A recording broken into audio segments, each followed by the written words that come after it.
Some weeks sermon preparation is super easy. It just happens. You sit down and read the passage you're going to preach from, and boom, there's the idea, and there are all the illustrations, and everything works out perfectly. It is just really easy. Other times the sermon fights you, and you just have no idea what's going to be said or what you're going to do. And again this week, it was a real fight. I had decided we were going to preach from John 17 verses 1 through 5, and I had nothing. I didn't know what I was going to say. I knew it was an important verse. I just didn't know what I was going to say about it. And so thought about it and prayed about it and waited. And finally last night, the light went on a little bit. And then today I came to the office and I found a perfect illustration, a great way to introduce the thing. I think it's really good. I really like it, but it was a bit of a struggle to get there. So go ahead and read ahead if you like doing that. John 17, verses 1 through 5, it is the start of Jesus' prayer on his last night on earth, his prayer in the Garden of Gethsemane.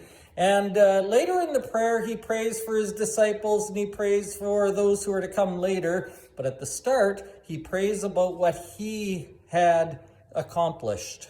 He prays about his life and his purpose and why he came to the earth. And there's a word in there that is really important that we don't use very often, but we ought to, because we need to imitate Jesus' example. We need to be doing what he describes himself as doing.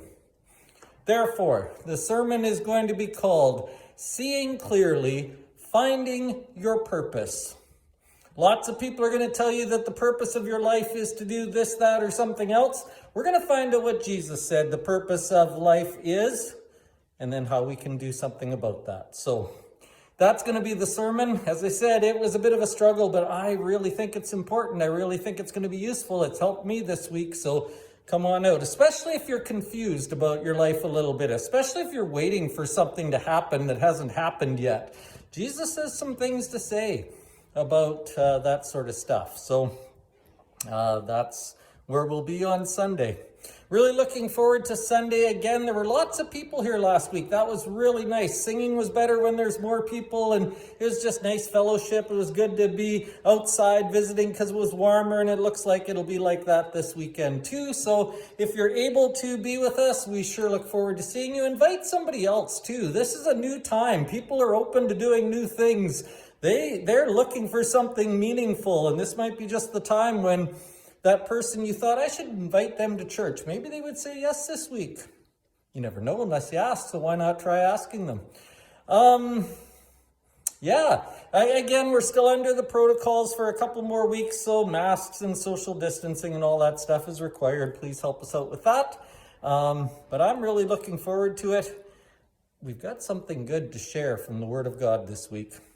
So, if you need a little direction in your life, if you need a little bit of help, if you need a little bit of assurance that things are going to be okay, this Sunday we'll offer some of that. We'll see you then.